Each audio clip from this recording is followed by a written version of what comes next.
प्रबोधन सत्र 2, विषय प्रतिनिधित्व विहीन उच्च न्यायपालिका की निरंतर मूल निवासी बहुजन विरोधी भूमिका, स्थायी समाधान जरूरी। ये विषय है जिस पर हमारे सभी वक्तागण अपना अपना वक्तव्य रखेंगे। साथियों, आए दिन मूल निवासी बहुजन समाज के प्रति जो न्यायपालिका की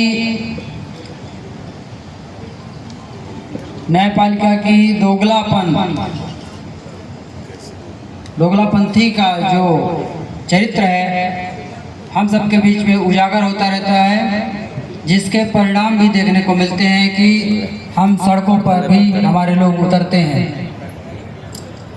इस कड़ी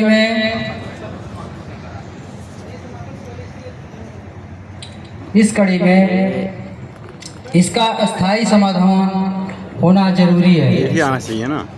भारत के संविधान को अमल में लाने की जिम्मेदारी संविधान ने कार्यपालिका, विधायिका और न्यायपालिका को प्रदान की है कि यही इसका समाधान करेंगे। स्वतंत्रता के बाद जहां कार्यपालिका और विधायिका में मूल निवासी बहुजनों का प्रतिनिधित्व बढ़ा और इन संस्थाओं का लोकतंत्रीकरण तो हुआ, परंतु उच्च न्यायपालिका में जहां आज भी हमारे मूल निवासी बहुजन समाज यानी कि SC, ST, OBC और कन्वर्टेड माइनॉरिटीज का समुचित प्रतिनिधित्व नहीं है, तो इसका लोकतंत्रीकरण नहीं हो पाया, नहीं हो सका। अतः इसका सामंतीकरण आज भी जग जाहिर है, सामंती चरित्र आज भी अभी भी बरकरार है।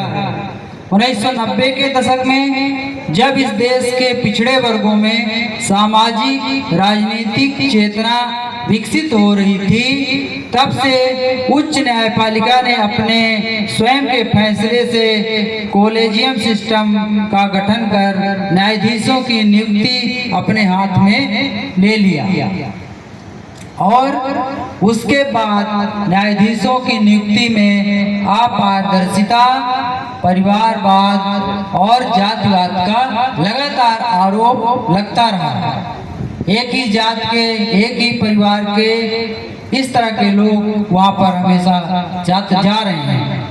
देश की आज़ादी के बाद से ही न्यायपालिका का दृष्टिकोण हमेशा सामाजिक न्याय, सामाजिक परिवर्तन, OBC, SC, ST के अधिकारों के विरोध में रहा है और कई बार तो मामला न होने के बावजूद ही उच्च न्यायालय उनके विरोध में आदेश भी जारी करता रहा है।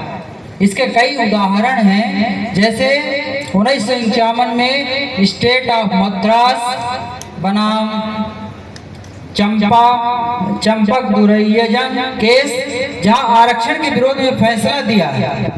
1993 में इंदिरा साहनी बनाम भारत संघ मंडल का मामला है, जहां OBC के लिए क्रीमिलेयर का प्रावधान कर दिया और SC, ST के प्रोन्नत में आरक्षण पर कई टिप्पणी किया और शर्तें भी लगाई और मध्य प्रदेश में तो 2016 से प्रमोशन में रिजर्वेशन भी समाप्त हुआ। SC, ST के प्रोन्नति में आरक्षण पर सुप्रीम कोर्ट के विभिन्न फैसले हों या फिर वर्तमान में आए SC, ST के क्रीमिलेयर या वर्गीकरण का फैसला हो, यह सभी इस तथ्य के जीवंत उदाहरण हैं। इसलिए अब समय आ गया है कि मूल निवासी बहुजन समाज सुसंगठित प्रयास करे, जिससे कि न्यायपालिका को प्रतिनिधित्व पूर्ण बनाया जा सके और उसका लोकतंत्रीकरण संपन्न हो सके और संविधान की मंशा के अनुरूप कार्यपालिका, विधायिका और न्यायपालिका भारत के संविधान को उसकी मूल भावना के अनुरूप अमल में ला सके। इसी उद्देश्य से जन प्रबोधन के लिए यह विषय निर्धारित किया गया है। आशा है हमारे जितने भी वक्ता साथी हैं इस विषय के साथ न्याय करेंगे और अपना उचित वक्तव्य हमारे कैडर्स के बीच में प्रस्तुत करेंगे। इसी के साथ मैं अपनी बात को समाप्त करता हूं। आप सभी को मेरा फिर से जय भीम, जय मूल्यवासी।